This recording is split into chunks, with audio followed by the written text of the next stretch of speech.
Assalamu alaikum warahmatullahi yan uwa, barkanku da wannan lokaci. Amma bidiyon mu ne ba komai na zo man da shi ba, illa kawai na zo da wani dan abinda mutane yau suna yawan tambaya na kan harkar arbitrage. Duk da dai ni ba wani harkar arbitrage nake yi sosai ba, na fi yin harkar platform sosai. So amma kasancewar mutane suna tambaya na abin da ya shafi harkar arbitrage, in Allah da wannan bidiyon zan nuna muku applications masu muhimmanci wanda ya kamata a ce kana da su a wayarka domin fara arbitrage.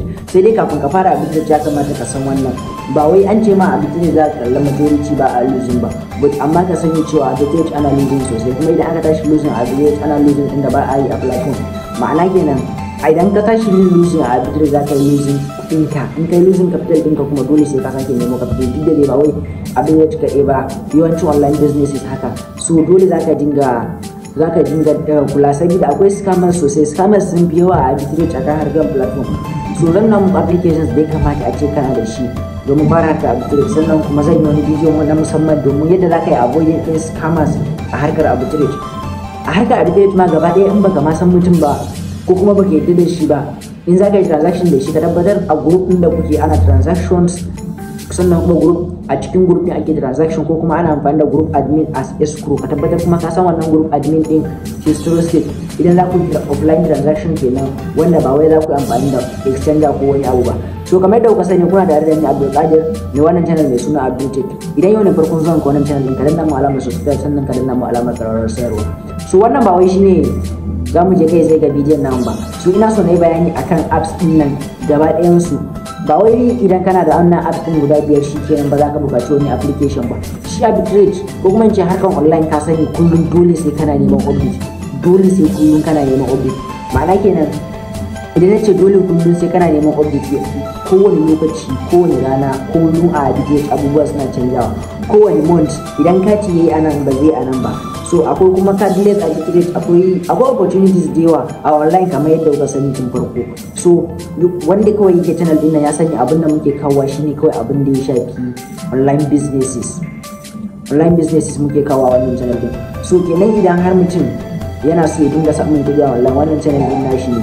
Ko me zaka yi, arbitrage zaka yi, platform zaka yi, crypto zaka yi, ko me a wannan channel din you can satisfy your needs. So just call it, ka kasance tare da mu.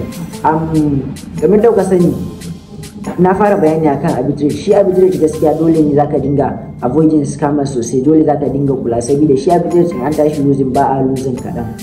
An tashi losing arbitrage ba a losing kaɗan, Allah ya kiyaye. So sai kuma abu na gaba, kamar yadda na ce a bidiyon nan zan nuna mana application guda 5 wanda mutum ya kamata a ce ya mallaka domin ya fara harkar arbitrage. Kun gane, ba wannan applications ne su ne kawai ba, zan iya kawo applications, wani bidiyo ma is possible na yi na kawo applications 10. Saboda shi arbitrage gaskiya za ka iya kowane lokaci abubuwa suna canzawa ne, kowane lokaci abubuwa suna canzawa. In harkar platform kake yi, kowane ka san ne platform yana canzawa, wannan platform za su daina payment, wannan platform za su fara payment, haka abubuwan suke. So shi kuma arbitrage za ka kalla wannan kati yana tafiya wannan wajen, wannan kati ba tafiya, wannan katin banki kaza yana iya a waje kaza, kati banki kaza yana a waje kaza, wannan kuma ba shi cardless arbitrage ake yi, ba ka bukatan kati kaza sai dai yana da limit kaza. So wannan kuma za ka kalla cardless arbitrage ne bai da limit, za ka yi har sai ka gaji. So abubuwan da suna nan da yawa. So idan ka kasance tare da mu a cikin wannan channel din, zan dinga kawo mana bidiyoyi sosai wanda za su dinga lighting din mu akan irin waɗannan abubuwa din. Okay, kai sai bari mu je cikin bidiyon namu na mana a wannan application sai ce zan nuna mana shi guda 5.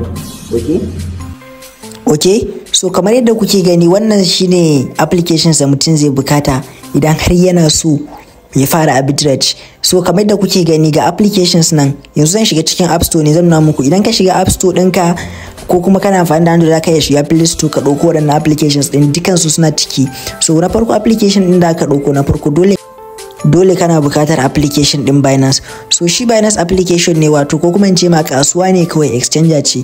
Na san maybe ma dewa daga cikin ku sun san wannan application ne. Sai kuma application na biyu shine PYYPL. PYYPL application ne wanda ake karta kati direct ake turawa zuwa Binance ba tare da mutum ya sha wahala ba. So sai kuma application na uku, mutum zai buƙaci bari mu zo Play Store, mutum zai yi searching din EasyPay. So EasyPay suna nan kala ga sunan kala 3 ne. Waɗannan applications din suna da matukar muhimmanci a arbitrage, suna da matukar muhimmanci sosai a arbitrage. sai kuma application na gaba mutum zai bukaci online bank ko kaman kuda ko pampe ko irin su OP. Wannan bankin dole mutum yana bukatan su saboda shine reliable wajen tura kuɗi ba za ka dinga samun matsala ba. Majority irin waɗannan bankunan mutum yana amfani da su ba zai ke samun matsala wajen tura kuɗi ba. In ka tura kuɗinka za su dinga zuwa a lokacin. Sai kuma abu na gaba mutum zai na bukatan fluid. So fluid waje ne shi ma wanda ake karta kati wanda kawai idan ka zo browser ka za ka yi searching fluid haka fluid sai ka yi space sai ka rubuta finance sannan sai ka yi searching. A ran ka rubuta finance website da ya fito ma a farko shi zaka shiga. So kaga zai kawo ma idan kana amfani da App Store ko da Play Store sai ka danna ya kai ka direct kai downloading din application din su. So yan uwa mun gode sosai da kasancewa tare da mu da kai a cikin wannan bidiyon. Ku danna mana alamar subscribe sannan ku danna mana alamar liking idan wannan bidiyon ya burge ku. Kuna tare da ni naku Abdul Tech mai wannan YouTube channel din. Mun gode sosai da kasancewa tare da mu.